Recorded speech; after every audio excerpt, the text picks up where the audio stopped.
Pembatalan mutasi perwira tinggi TNI oleh Panglima TNI Jenderal Agus Subianto mengindikasikan masalah dalam perencanaan personalia TNI, tapi juga memantik tuduhan politisasi. Kita bahas bersama Kapus Pen TNI Brigjen Christo Mesianturi, ada analis militer Anton Aliabas dan Gubernur Lemhanas 2016-2022 Agus Wijoyo, dan ada anggota Komisi 1 DPR RI fraksi PKB Oleh Soleh. Selamat petang, Pak Agus. Ini Pak Agus, Kang Oleh, Pak Anton, dan Pak Kristome sudah bergabung bersama kami. Oh sudah?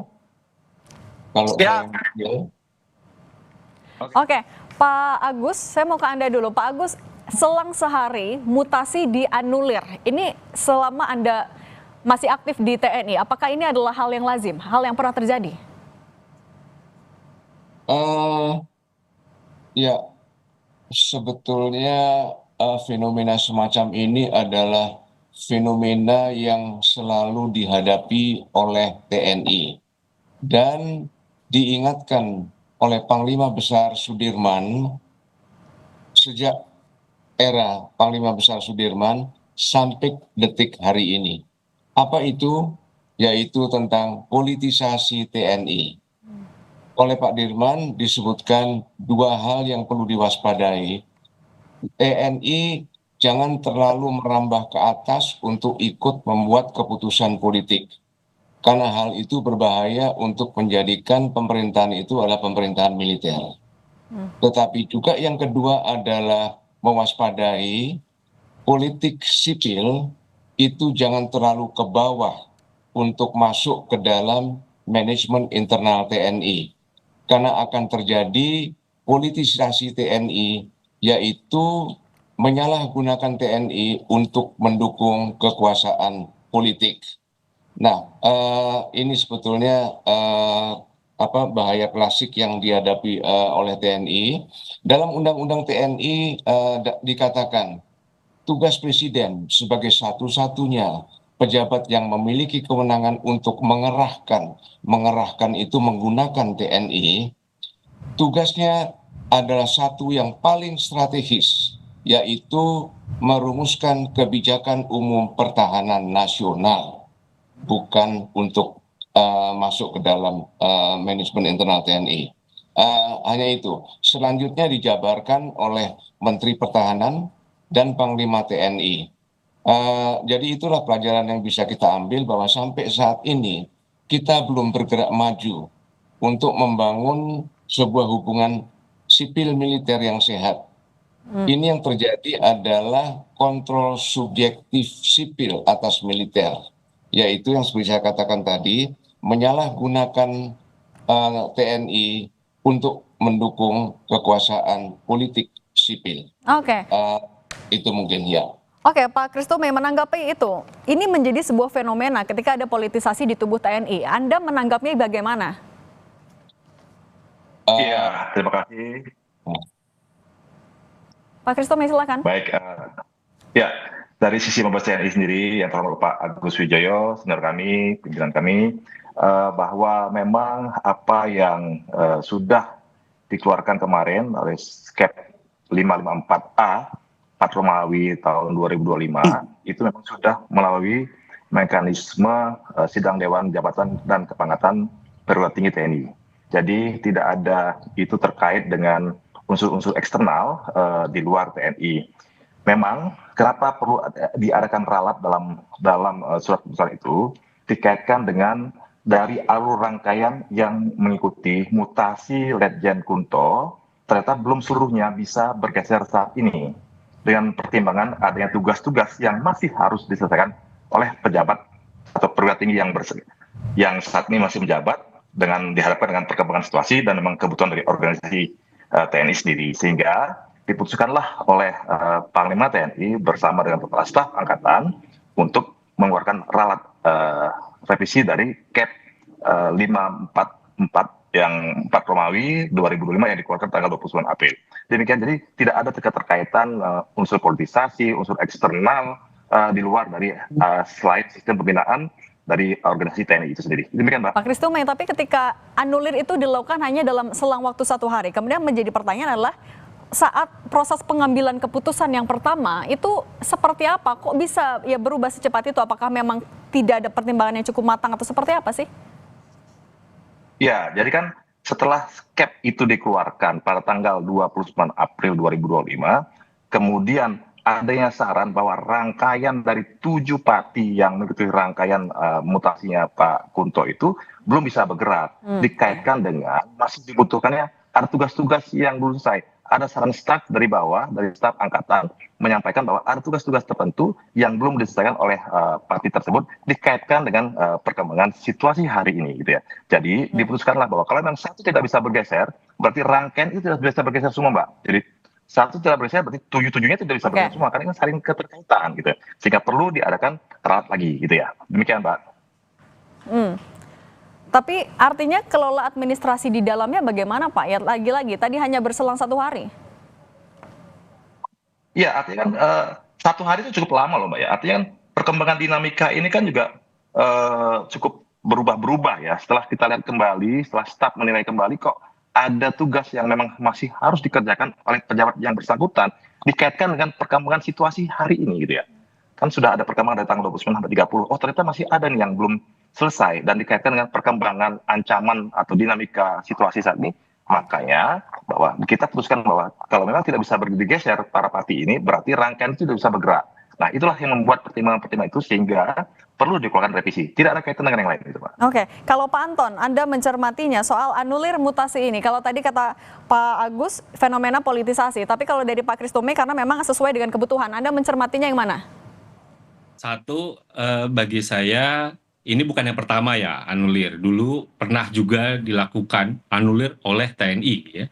Tapi itu ketika pergantian Panglima TNI. Jadi Panglima TNI dari Pak Gatot ke Pak Hadi. Pak Hadi itu menganulir SCAP yang pernah dikeluarkan oleh Pak Gatot. Jadi bukan yang pertama ini ada relatif. Itu satu. Kedua, bagi saya memang ini yang mengherankan.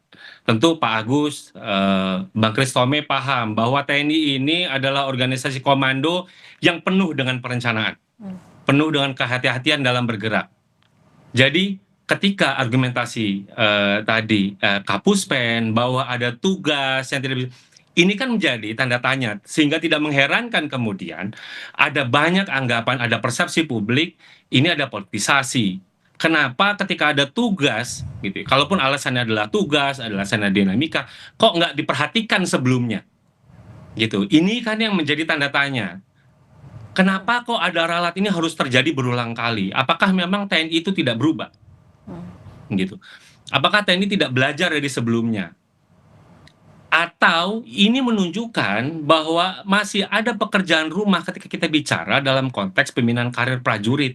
Masih ada yang nggak transparan, masih nggak ada yang nggak akuntabel, sehingga persepsi negatif, persepsi ada dugaan, ada politisasi dan lain-lain itu masih cukup muncul.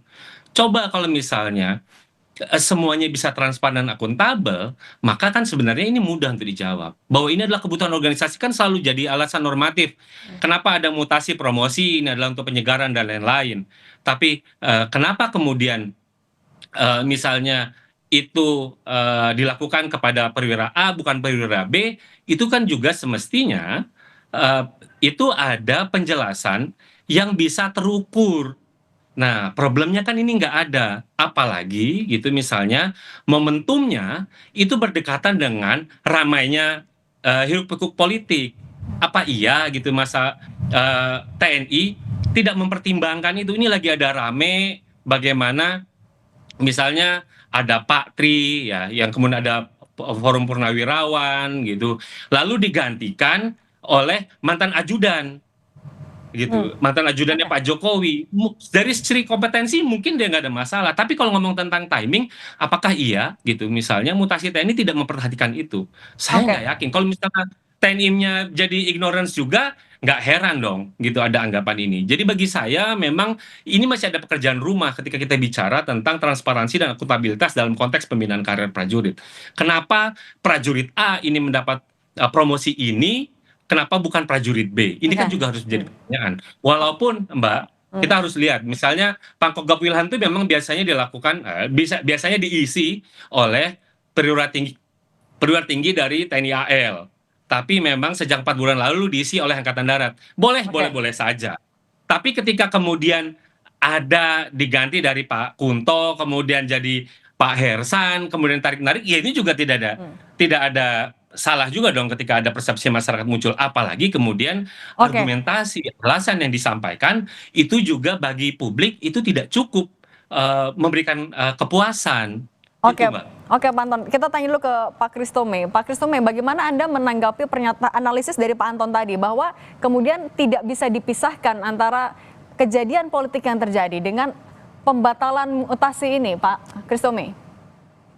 Ya, tadi kan sudah di awal saya jelaskan bahwa tidak ada keterkaitan antara mutasi ini dengan unsur-unsur eksternal lainnya. Ini murni dalam rangka pembinaan karir yang memang sudah dirapatkan melalui sidang Dewan Jabatan dan Kepala Tinggi Perwira Tinggi TNI. Ya, jadi tidak ada keterkaitan itu.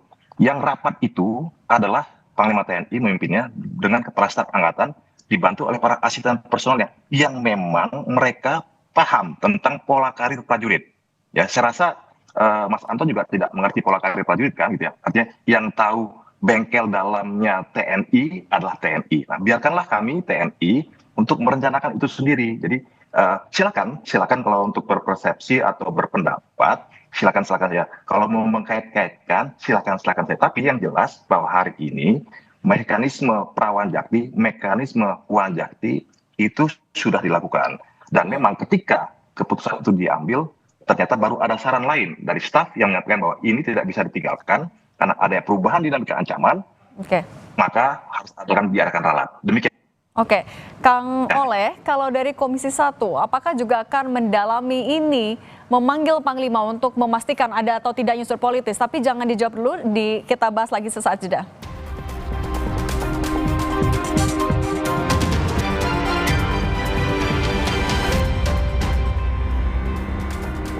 Kompas Petang kembali, kami lanjutkan dialognya. Kang Oleh, kalau dari Komisi 1 sudah mendengar langsungkah alasan revisi mutasi ini dari Panglima TNI? Kang Oleh, suaranya masih di mute? Kami Komisi 1 tahu juga dari berita sebenarnya. Dan waktu itu juga lagi sedang RDV. Dan baru tahu malam harinya. Jadi kami tidak mengetahui soal ini dan tidak ada sebuah bahasan di dalam RDP itu sendiri gitu, Bu. Akan memanggil Panglima TNI untuk meminta penjelasan soal ini? Terkait memanggil atau tidaknya, saya rasa kalau saya melihat penjelasan dari Pak Brigjen Sianturi tadi, saya rasa jawabannya akan sama sebenarnya ya. Akan tetapi terkait hal rotasi mutasi sesungguhnya kami sudah mengingatkan ketika pembahasan RUU TNI. Kami Komisi 1 Panja waktu itu juga mengingatkan betul. Bahkan pandangan PU Praksi juga mengingatkan bagaimana agar betul-betul TNI itu pada koridor yang sesungguhnya, pada track yang sesungguhnya sebagai alat pertahanan negara, tidak dikait-kaitkan kepada hal lain. Hanya saja kalau saya boleh berpendapat terkait terjadinya kisruh perubahan rotasi mutasi ini sesungguhnya ada dua hal. Pertama, memang karena kebocoran keputusan yang belum final. Yang kedua, timeline yang kurang tepat gitu. Nah, ini menjadi sebuah catatan mungkin bagi internal TNI. Bagaimana ke depan jangan sekali-kali mengeluarkan sebuah keputusan ke publik yang belum final sehingga menimbulkan multitafsir. Kita juga tidak bisa menyalahkan orang berpendapat bahwa ini ditarik-tarik kepada politik. Kita juga tidak bisa menolak orang berpendapat bahwa ini ada kepentingan personal gitu kan. Nah, oleh sebab itu ya tentunya ini perbaikan ke dalam di tubuh TNI ini sangat penting sekali, terutama bagaimana jangan mengeluarkan keputusan pada saat waktu yang tidak tepat gitu. Soal waktu itu, Pak Agus, kalau mengutip juga dari pernyataan anggota Komisi 1 juga, TB Hasanuddin, bilang kalau revisi mutasi ini menunjukkan kalau TNI terlalu mudah digoyah oleh urusan politik. Anda melihat situasi yang samakah? Ya, saya tidak mau berandai-andai karena memang informasi lebih banyak teman-teman yang ada di Jakarta ya, lebih lengkap yang dimiliki daripada saya yang berada di Manila. Tetapi kalau memang saya asumsi, katakanlah ini adalah proses pengambilan keputusan internal TNI. Alangkah sayangnya bahwa sebuah keputusan itu harus diubah dalam waktu singkat. TNI atau militer, semua perangkatnya itu ditata, disiapkan untuk menghadapi pembuatan keputusan-keputusan perang. Dan keputusan perang itu lebih parah dari yang sekarang. Perubahan-perubahan itu akan semakin cepat. Implikasinya lebih parah, akan bisa mengakibatkan kekalahan pertempuran. Oleh karena itu, bahwa proses pembuatan keputusan TNI tidak bisa mempertimbangkan perubahan-perubahan ini dan harus meralat dalam waktu singkat, ini juga sebetulnya introspeksi atau masukan bagi TNI agar lebih tajam untuk membuat analisis dan tidak untuk membuat keputusan-keputusan yang bisa dipersepsikan sebagai sebuah kesalahan dan sebuah ralat. Dan dalam hal ini juga maka wibawa Panglima TNI dipertaruhkan. Kapus Pen harus ingat ini. Karena apa? Panglima TNI harus membuat dua buah keputusan dalam waktu berdekatan yang mengubah keputusan pertama. Ini akan mempertaruhkan wibawa Panglima TNI. Hendaknya pertimbangan itu akan lebih baik di masa yang akan datang. Oke, kalau Pak Anton Anda melihatnya, apa buntut dari revisi mutasi ini? Implikasinya apa ke TNI? Pak Anton? Ya, bagi saya sih implikasinya nggak ada, karena sebenarnya kan kalau dari poin 4 sampai 10 ya mereka yang dibatalkan kemudian diganti dengan orang lain ya. Kalau dari organisasi nggak ada yang secara signifikan karena kemudian diganti sama yang baru gitu, yang gerbong yang lama yang dari Angkatan Darat sama yang bagian besar Angkatan Laut kan kemudian diganti dengan posisi-posisi baru dengan orang-orang yang baru gitu. Jadi kan sebenarnya mutasi dan promosi ini kan adalah sesuatu yang wajar. Ini kan adalah bentuk penyegaran organisasi. Jadi ini sebenarnya sesuatu yang biasa. Yang menjadi tidak biasa adalah tadi, kenapa kok ada satu hari kemudian udah diganti? Alasannya ada tugas, ada dinamika. Pertanyaan kan Pangkogap Wilhan itu wilayahnya di bagian barat ya. Dinamika apa yang sangat signifikan yang kemudian membutuhkan Panglima Kogab Wilhan itu nggak boleh diganti dulu. Gitu. Itu kan, jadi ada ngomong tentang dinamika yang mana, ada tugas-tugas yang mana.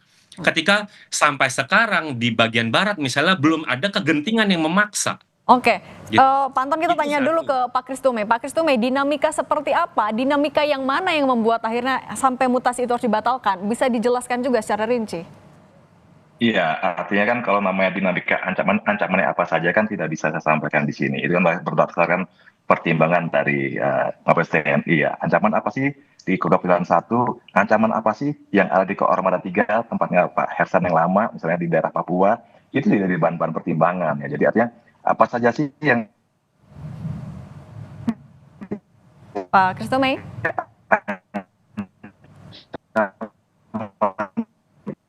Oke, kami perbaiki dulu sambungan Zoom-nya.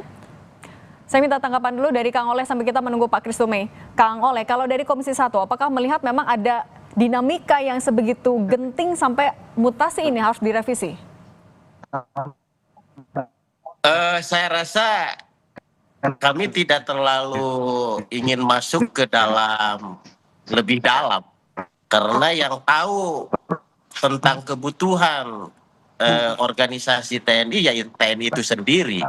Saya rasa TNI memiliki hak independen untuk melakukan rotasi mutasi. Kami tidak bisa memiliki persepsi hal-hal Ya, lain. itulah yang Kami mendasari hanya Panglima mengingatkan TNI harus bahwa mengambil keputusan cepat. dalam rotasi mutasi ini ya sudah ada aturan yang salah satunya adalah seperti aturan Panglima TNI nomor 50 tahun 2015 dan juga Panglima TNI nomor 40 tahun 2018. Saya rasa tahapan-tahapan itu ya kami hanya mengingatkan bahwa meritokrasi, rotasi mutasi jabatan itu ya harus betul-betul dikedepankan, mengabaikan kepentingan-kepentingan lain apalagi ditarik-tarik kepada hal-hal politik. Nah, mengawasinya agar tidak ada politisasi dalam proses itu sejauh mana? Saya rasa kalau mengawasinya ya kita pastilah rapat Oke. internal RDP mengingatkan, tetapi kan kita tidak bisa mempengaruhi mereka. Oke. Karena DPR juga makhluk politik, organisasi politik. Nah, Oke. ini kami serahkan gitu kepada TNI yang betul-betul TNI memiliki hak independen untuk menentukan kebutuhan TNI itu sendiri. Oke, punya kewenangan sendiri. Kalau dari Pak Agus, artinya apa yang seharusnya dilakukan oleh TNI juga agar tidak ada politisasi di dalam tubuhnya, terutama kalau dalam konteks ini ya, dalam mutasi dan pemilihan juga jabatan? Iya, perubahan dalam waktu singkat menimbulkan pertanyaan memang bagi publik, tetapi terutama juga bagi para perwira warga TNI yang bersangkutan. Itu akan memberikan perubahan trust kepada pimpinannya. Saya itu diperintahkan untuk mengabdi kepada siapa, gitu. Mengapa ada perubahan? Dan kalau perubahan ini karena ancaman, saya rasa ancaman pertahanan itu adalah pertahanan nasional. Kalau memang ada ancaman, itu bisa dirasakan oleh seluruh bangsa. Misalnya Papua bergolak, misalnya sebuah negara akan menyerang, sebuah negara melakukan persiapan-persiapan untuk menyerang, itu akan didahului oleh tanda-tanda, dan itu akan ditangkap oleh publik. Jadi saya rasa itu, dan pengaruhnya adalah saya tidak setuju bahwa itu tidak ada pengaruhnya. Itu ada pengaruhnya. Pengaruh itu adalah kepercayaan terhadap pimpinan TNI oleh warganya. Itu. Kalau memang sebagaimana kita punya karier di jurnalistik, karier di perusahaan, kita memerlukan kepastian masa depan, Oke. kepastian karier. Oke, Itu soal yang perlu untuk kepastian ini. Oke, saya mau ke Pak Christomey menutup juga, artinya apa yang akan Anda lakukan, apa yang akan TNI lakukan untuk tadi mencegah ketidakpercayaan dari prajuritnya sendiri dengan ketidakpastian dan juga citra di publik? Ya, artinya segala sesuatu yang memang sudah diputuskan oleh Mabes TNI itu mulai pertimbangan-pertimbangan. Kalau tadi sempat terputus adalah apakah dinamika ancaman itu harus kami sampaikan di sini? Tidak bisa kami sampaikan di sini. Bagaimana perkembangan situasi di Laut Cina Selatan? Kenapa misalnya Pangkogap Pilihan 1 harus tetap? Kemudian bagaimana pertimbangan Pak Hersan misalnya sebagai Pangkok Armada 3 yang membawahi situasi di Papua juga jika tidak bisa kami sampaikan di sini. Nah, itulah yang membuat pertimbangan-pertimbangan tadi. Kenapa harus ada rangkaian-rangkaian yang tidak bisa bergerak saat ini? Dan artinya bahwa kalau memang ada persepsi di publik seperti itu, ya namanya di alam demokrasi silakan sah-sah saja. Tetapi kan perlu mengklarifikasi kepada kami, karena kamilah yang mempunyai yang ini kan terjadinya di ranah kami, di ranah TNI, sehingga orang lain juga belum tentu mengetahui bagaimana dapurnya TNI, bagaimana pola pembinaan karir di TNI. Kami saja yang bukan orang pers, orang staf personal juga tidak memenuhi sepenuhnya. Si A ini apa jabatannya, si B ini apa kemampuan klasifikasi apa. Nah, segala sesuatu yang sudah dituangkan dalam rapat Onjati itu sudah sesuai dengan sistem meritokrasi, disesuaikan dengan klasifikasi, disesuaikan dengan kapasitas orang yang bersangkutan dan kebutuhan dari organisasi TNI secara profesionalitas dan secara proporsionalitas. Demikian, Mbak. Oke, baik. Pak Brigjen Christomey Sianturi, Kang